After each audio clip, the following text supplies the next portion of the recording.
तो सबसे पहले हम देखेंगे आइसोथर्मल प्रोसेस क्या होता है। तो आइसोथर्मल नाम आपको पता ही है। आइसोथर्मल का मतलब होता है कि टेम्परेचर कांस्टेंट रहता है या फिर डेल्टा टी 0 है। सही है। तो सबसे पहले हम देखते हैं कि ऐसा सिचुएशन हम क्रिएट कैसे कर सकते हैं। तो मान लीजिए कि आपके पास एक सिलेंडर पिस्टन अरेंजमेंट है जो कि एक कांस्टेंट टेम्परेचर बाथ में रखा गया है। तो एक सिलेंडर पिस्टन अरेंजमेंट और यहां बाहर जो टेम्परेचर है वो कांस्टेंट है।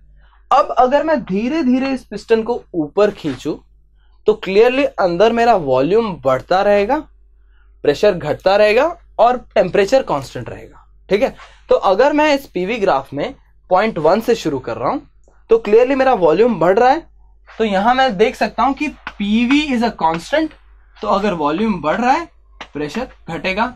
सही है। वॉल्यूम बढ़ रहा है तो प्रेशर घटेगा। तो क्लियरली ग्राफ में मैं देख सकता हूं कि जैसे जैसे मेरी वॉल्यूम बढ़ रही है मेरी प्रेशर घट रही है जब तक मैं अपने फाइनल स्टेट पे ना आ जाऊं।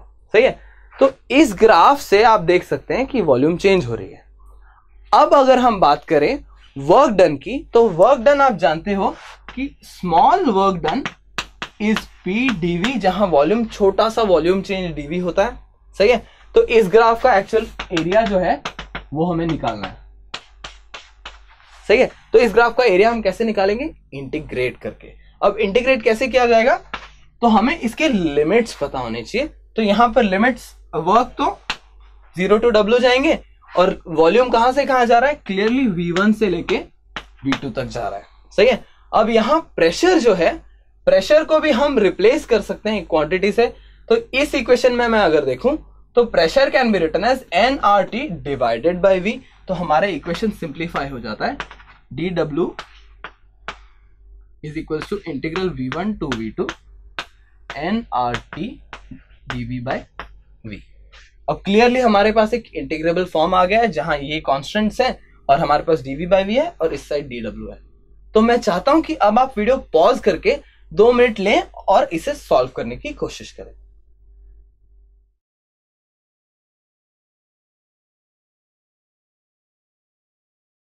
आई होप आपने ट्राई किया होगा। तो देख लेते हैं कि वर्क डन कितना आता है। तो क्लियरली यहां पर राइट हैंड साइड में एक लॉग का टर्म आ जाता है क्योंकि dV बाय V वाला टर्म था। सही है। तो हमारे पास वर्क डन आ जाता है nRT ln V2 by V1 अगर हम सबसे ज्यादा सिंप्लीफाई करें। ठीक है। तो अब हमें पता है कि आइसोथर्मल प्रोसेस है तो PV इज अ कांस्टेंट। तो हम यहां पर बोल सकते हैं कि P1 V1 is equal to P2 V2। ठीक है। यहां से आप देख सकते हो कि V2 by V1 is nothing but P1 by P2। ठीक है।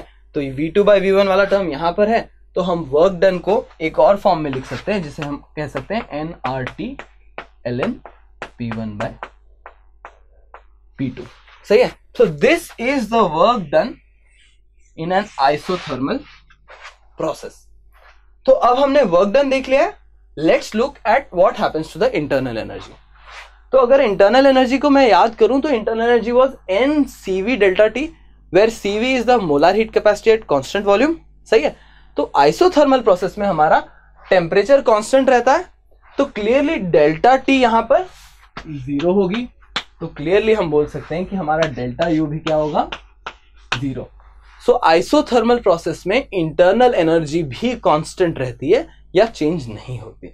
अब लास्ट हमारे पास बचा कि इस प्रोसेस में हीट कितना गया।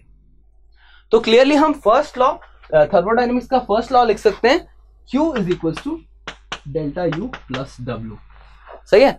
तो यहां पर हम जानते हैं कि डेल्टा U 0 है। तो क्लियरली हमारा Q क्या हो गया? W के बराबर, जो कि हमारे पास यहां ऑलरेडी है। तो this is again equals to Q। So I hope आपको क्लियर होगा कि आइसोथर्मल प्रोसेस में क्या क्या होता है।